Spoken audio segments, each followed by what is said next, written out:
உலகத் தமிழ் மக்கள் உங்கள் அனைவருக்கும் எனது அன்பான வணக்கங்கள். என்ன நேயர்களே, பரிவர்த்தனை யோகம் அப்படிங்கிறதுல இன்றைக்கி 7ஆம் பாவகத்தை பார்க்க போகிறோம். அதற்கு முன்பு ஆரம்ப நிலை ஜோதிடர்கள், ஜோதிட ஆர்வலர்கள், இவங்கெல்லாம் ஜோதிட மாணவர்கள் பலன் சொல்ல தயக்கம் இருக்குதா? அடிப்படை தெரிந்தவர்கள் என்னுடைய நம்பர் 9842208655 அதில் வந்துட்டு பலன் உரைக்கும் ஒரு வகுப்பை துவக்கிறதுனால எனக்கு அதில் இணைந்து கொள்ள ஆவலாக இருக்கிறேன் என்றால் அந்த ஒரு குரூப்பில் இணைக்கிறேன். விரைவில் அது ஒரு 1.5 மணி நேரம் ஜூம் மீட்டிங்கில் ஒரு 12 செஷன் இருக்குது. 12 செஷன் தான் உங்களுக்கு ஜோதிடத்தில் அற்புதமாக பலன் சொல்கிறது எப்படிங்கிறது கற்றுக் கொடுக்குறேன். இப்போ 7ஆம் பாவகத்தினுடைய பரிவர்த்தனை யோகம், 7ஆம் இடம் என்பது மனைவி, இந்த சொசைட்டி, நண்பர்கள், உறவினர்கள் எல்லாமே. அந்த 7 நல்லா இருக்கணும் ஜாதகத்தில். 7 கூடவன் எனக்கு எங்கே இருக்குது? 5ஆம் இடத்துல இருக்குது. 7ஆம் பாவாதிபதி 5ஆம் இடத்துல இருக்குது. அப்போ எனக்கு நிறைய நண்பர்கள் எனக்கு ஆலோசனையும் சொல்லியிருக்கிறாங்க. மனைவி நல்ல ஆலோசகராக இருப்பாங்க. ஆக உங்களுக்கு இந்த 7ஆம் அதிபதி ஏதாவது ஒரு லக்கணம் எடுத்துக்கங்க. உங்கள் லக்கணத்தை நீங்கள் பாருங்கள். இது உதாரண லக்கணம். இந்த உதாரண லக்கணத்திற்கு 7ஆம் இடங்கிறது இது. அந்த 7 கூடையவன் செவ்வாய், சரிங்களா? இந்த செவ்வாய் இவங்க லக்னத்திலே இருக்குது. இந்த லக்னாதிபதி சுக்கிரன் 7ஆம் இடத்துல இருக்குது. இதுதான் லக்னம் 7 பரிவர்த்தனை யோகம். இப்போ இவங்க என்ன செய்கிறாங்க? கணவன் மனைவி, மனைவி செய்கிற வேலையை கணவன், கணவன் செய்கிற வேலையை மனைவி, 2 பேருக்கும் ஒருத்தருக்கு ஒருத்தர் ஒத்தாசையாக இருக்கிறது. அதே மாதிரி காதல் திருமணம், விரும்பிய திருமணம், அப்போ அவங்களோட இணக்கமாக இருக்கிறது. அதுதான் முக்கியம். இணக்கம், சுணக்கம் வரவே கூடாது. அப்புறம் பிணக்கு தான் வரும். சுணக்கம் வந்துச்சுனாலே கணவன் மனைவி, நண்பர்கள், பார்ட்னர்ஷிப்பில், அப்புறம் சுணக்கம் வந்ததுன்னா அப்புறம் பிணக்கில் போய் முடியும். அதனால் 1-7 பரிவர்த்தனை, 7 கூடையவன் லக்னத்தில் நல்ல பரிவர்த்தனை, நல்ல கப்பிள்ஸாக இருப்பாங்க, நல்ல ஒருத்தர் புரிஞ்சுக்குவாங்க. அவங்களுக்கு அதே மாதிரி அந்த திசை நடந்துச்சுன்னா 7 கூடையவன் லக்னத்தில் நின்று திசை நடக்குதுன்னு வைங்களேன், நீங்கள் அவங்களுக்கு ரிமோட்டாக செயல்படுங்க. உங்கள் லக்னாதிபதி நேர் 7ஆம் இடத்துல நின்று திசை நடந்ததுன்னா நீங்கள் மனைவியை முன்னாடி நிறுத்தி அவங்க சொல்கிறது நீங்கள் கேட்டுங்க. ஒரு கடன் இருக்குது, வராத கடன், உங்களுக்கு லக்னாதிபதி 7ஆம் இடத்துல, உங்களுக்கு பதிலாக மனைவி, அவங்க போய் அந்த கடன் பிரச்சனை என்னென்னு கேட்குறாங்க, நடக்குது. அப்போ அவங்களுக்கு ஒரு பிரச்சனை 7 கூடையவன் லக்னத்தில், நீங்கள் போய் அவங்க வீட்டில் உட்காந்து பைசல் பண்ணுங்கள். இந்த தாங்க இந்த பரிவர்த்தனை. வாழ்வியலோடு ஜோதிடம் எப்படி சம்பந்தப்படுத்துது பார்த்தீங்களா? ஆக அதாவது இதனால் இவன் முடிக்கும் என்றாய்ந்து அதனை அவன் கண் விடல், இது குறள். யார் யார் எதெல்லாம் முடிப்பாங்க? எப்பொருள் யார் யார் வாய் கேட்பனும் மெய்ப்பொருள் காண்பது அறிவு, இல்லையா? அப்போது லக்கணம் 7 பரிவர்த்தனை. இப்போ ஒரு திசை 7ஆம் இடத்துல நின்று திசை நடந்ததுன்னா மனைவியை முன்னாடி அதை ஃபோக்கஸ் பண்ணணும். பிஸ்னஸ் பண்ணுறோமா எல்லாம் அவங்க தான், இதெல்லாம் தான். இப்போது 7ஆம் பாவாதிபதி 2 கூடையவனோட பரிவர்த்தனை ஆகுது சார். 7-2 பரிவர்த்தனை. மனைவினால் வருமானம் அல்லது மனைவி மூலம் வருமானம், அவங்க பேரில் பிஸ்னஸ் பண்ணுறோம், நல்லா இருக்குது. அதே மாதிரி அவங்க மூலமாக சேவிங்ஸ் ரொம்ப இப்போ என் பேரில் பண்ணுறது இல்லைங்க சார். எல்லாமே உங்கள்கிட்ட ஜாதகம் பார்த்ததுக்கப்புறம் எல்லாமே வர செலவு பூரா அவங்க தான். 7 கூடையவன் 2லும், 2 கூடையவன் 7, 2ஆம் இடம்ங்கிறது தான் சேமிப்பு, அதுதான் ஆபரணங்கள். ஒரு அடமான நகையை வச்சாலும் கூட அது மனைவியினுடைய பேரில் வைக்கணும், உங்கள் பேரில் வைக்கக்கூடாது. அவங்க பேரில் வச்சிங்கன்னா அது உங்களுக்கு வளர்ச்சியாக இருக்கும், நல்ல முன்னேற்றம் இருக்கும், மேன்மை இருக்கும். 7 3ஆம் இடத்தில் தைரிய ஸ்தானம், இல்லையா? நான் நிறைய பேர் பார்த்து 7 கூடையவன் 3ல் இருக்கிறவங்களுக்கே சொல்லுவேன், ஒரு மாதிரி எந்த முடிவும் எடுக்க முடியலைங்க சார், ஒரே பதட்டமாக இருக்குது, முடிவெடுக்க முடியல, சிரமப்படுறேன். ஒன்றும் பயப்படாதீங்க. மனைவி வந்ததுக்கப்புறம் 3ஆம் இடம் வேலை செய்யும், அந்த 3ஆம் பாவகம் வேலை செய்யும். 3ஆம் பாவகத்தினுடைய தன்மைகள் எது? முயற்சி, நம்முடைய வீரியம், நம்முடைய தைரியம், நம்முடைய செயல்பாடுகள் எல்லாமே 3. அந்த 3-7 பரிவர்த்தனை உங்கள் முயற்சியை தெரிவினையாக்கக்கூடியது உங்கள் மனைவியினுடைய செயல்பாடுகள். இவை 7 கூடையவன் 4ஆம் இடத்துலையும், 4 கூடையவன் 7ஆம் இடத்துலையும் பரிவர்த்தனை. வீடு, வாகனங்கள், எதுவுமே ஒரு இலக்கு இல்லாமல் ஒரு லட்சியம் இல்லாமல் இருக்கிறார். ஆஃப்டர் மேரேஜ் அந்த 7 கூடையவனுடைய திசை நடக்குது 4ஆம் இடத்துல நின்று, அல்லது 4 கூடையவனுடைய திசை நடக்குது 7ஆம் இடத்தில் நின்று. ஆஃப்டர் மேரேஜ் மனைவி வந்த பிறகு அவங்க தான் சொல்கிறாங்க, இந்த வீடை கட்டுங்க, இந்த மாதிரி வீடை வாங்குங்க, இந்த மாதிரி கார் வாங்குங்க. எப்படி உங்களுக்கு ஒரு ஸ்டேட்டஸை உருவாக்கி கொடுக்குறதே உங்கள் மனைவி தான்.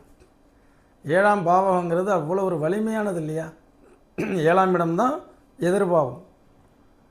நல்ல நண்பர்கள், கூட்டாளிகள், பார்ட்னர்ஷிப், கம்யூனிகேஷன், இந்த சமுதாயம், கணவன் மனைவி, இவங்க தானேங்க நம்மளை ப்ரொமோட் பண்ணுறாங்க. அந்த ப்ரமோட் பண்ணக்கூடிய இடத்துல அந்த கிரகம் இருக்கணுமா வேண்டாமா? இல்லைன்னா நடக்காது.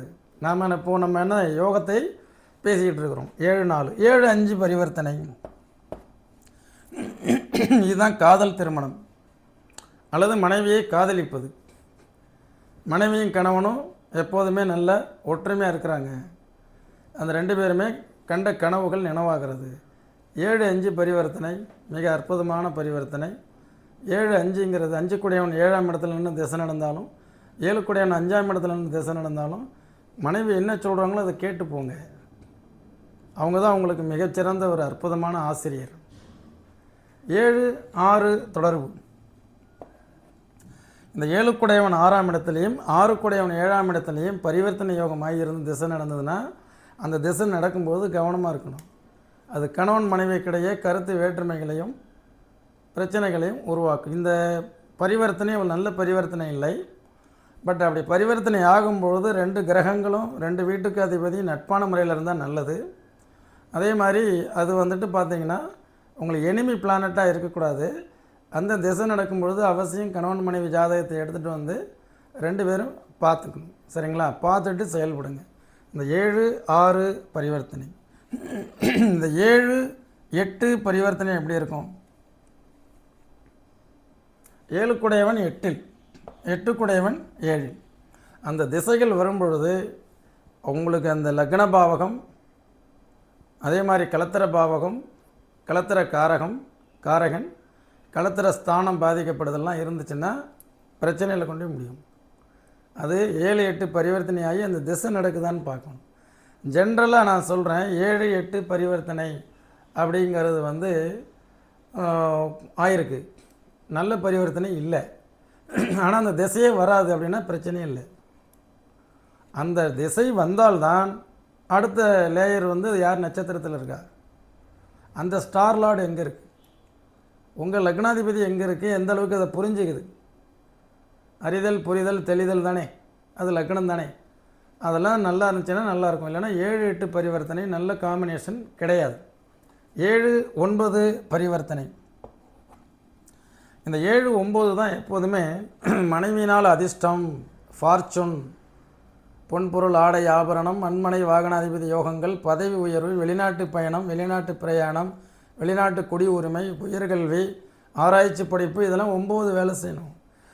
அந்த 9 7ஓட மெங்கலாகி 7-9ஓட பரிவர்த்தனையாக இருந்துச்சு, அந்த திசையும் நடந்துச்சு அப்படின்னா ராஜயோகம். இதுதான் ஜாக்பேட். சும்மா நம்ம அடுத்த 3 ராசிக்கு அடிக்க போகிறது யோகம்னு பேசுகிறது ஜோசியம் இல்லை. இது ஆர்கானிக்காக ப்ராக்டிக்கலாக 1/4 நூற்றாண்டுக்கு மேலே அனலைஸ் பண்ணி வர்றவங்களுடைய ஜாதகர்களை ஆய்வு செய்து இது உண்மைதானா ஏற்புடையதானா அப்படிங்கிறதெல்லாம் பார்த்து 7-9 யாருக்கெல்லாம் பரிவர்த்தனை ஆகுதோ அவர்களெல்லாம் பாக்கியவான்கள். அந்த 7-10 இதுதான் 10 கூடையவன் கெட்டு போகுது அல்லது 10ஆம் இடம் கெடுது. 10ஆம் இடம் எப்படி கெடும்? பொதுவாக 10ல் சனி, 10ல் கேது கெடும், 10ல் ராகு பேராசை. சரிங்களா? அந்த 10ஆம் பாவகம் கெட்டிருந்து 10ஆம் பாவாதிபதி 7ஆம் இட அதிபதியோட பரிவர்த்தனை ஆகியிருக்கு அப்படின்னா இதுதான் மனைவியினுடைய பெயரில் தொழில் செய்கிறது. மனைவி பேரில் பிஸ்னஸ் பண்ணி நல்ல ஒரு முன்னேற்ற மேன்மைகளை பெறுறது. சார் என் பேரில் நிலைக்கல, தொழில் நல்லா வரமாட்டேங்குது. இதுதான் அந்த சில ஜோசியர்லாம் சொல்கிறாங்கல்ல, உன் பேரில் வீடு வாங்காத, உன் பேரில் தொழிலே ஆகாது, உன் பேரில் சேமிக்க முடியாதுலாம். இதுக்கு தான் நமக்கு அந்த பாவகம் கெட்டுருச்சு அப்படின்னா அந்த பாவாதிபதி எப்படி பரிவர்த்தனை ஆகுது? 7-10 பரிவர்த்தனை. அப்போ இதுதான் கணவன் அல்லது மனைவி பேரில் பிஸ்னஸை பண்ணுறது. 7ம் 11ம் எப்படி சார் பரிவர்த்தனை? 7 11 பரிவர்த்தனை நல்ல லாபகரமானது. 7 11 பரிவர்த்தனை அற்புதமான முன்னேற்றம். மனைவினால் பெனிஃபிட், அவங்க பேரில் பிஸ்னஸ் பண்ணோம், கூட்டு தொழில் செஞ்சால் லாபம், கூட்டாய் தொழில் செஞ்சால் 7ம் 10ம் பரிவர்த்தனை, 7ம் 11ம் பரிவர்த்தனை லாபத்தை தரக்கூடியது. இது மனைவி அல்லது கணவன் அவங்களோட சேர்ந்து செய்யக்கூடிய தொழில் மிக அற்புதமான வெற்றியை பெறும். 7 12 பரிவர்த்தனை இதுதான் சார். என் புருஷன் வந்து இந்த திசை நடக்கும்பொழுது என் கணவனால் எனக்கு நிறைய லாஸு, நிறைய அவர் பாட்டுக்கு கடனை பண்ணி விட்டாருங்க சார். நான் டே நைட்டாக வேலை பார்த்து நான் வந்து கடனை அடைச்சிட்டு இருக்கேன்னு ஒரு பெண்மணி சகோதரி வெளிநாட்டில் இருந்துட்டு கூப்பிட்றாங்க.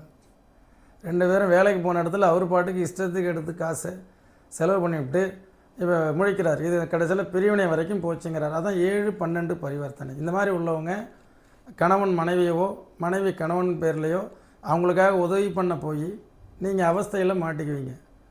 அந்த 7 12 பரிவர்த்தனை ஒரு நல்ல பரிவர்த்தனை அல்ல. ஆக இந்த பரிவர்த்தனை என்பது ஒரு ஜாதகத்தில் மிக முக்கிய பங்காற்றக்கூடியது. எவ்வளோ பிரச்சனைகளை வந்து சால்வ் பண்ணக்கூடியது. இதெல்லாம் புரிஞ்சுக்கிட்டிங்கன்னா இந்த ஜோதிடம் என்பது மிக அற்புதமான வாழ்வியலுக்கு வழிகாட்டியாக அமையிறது இல்லையா? அதனால் இந்த நிகழ்ச்சியை பற்றி அவங்க கருத்துக்களை எழுதுங்க, தலைப்புகளை எழுதுங்க. விரைவில் நிறைய உதாரண ஜாதகங்களோட வீடியோக்கள் வரும். நாளைக்கு இந்த 8ஆம் இடத்தினுடைய பரிவர்த்தனையை பார்க்க போகிறோம். 8 என்பது திடீரென்று ஏற்படக்கூடிய லாப நஷ்டங்கள். அது எங்கெல்லாம் தொடர்பில் இருந்தால் அதில் லாப நஷ்டம் வருங்கிறது சுவாரஸ்யமாக இருக்கும். நாளைக்கு மீண்டும் சந்திப்போம்.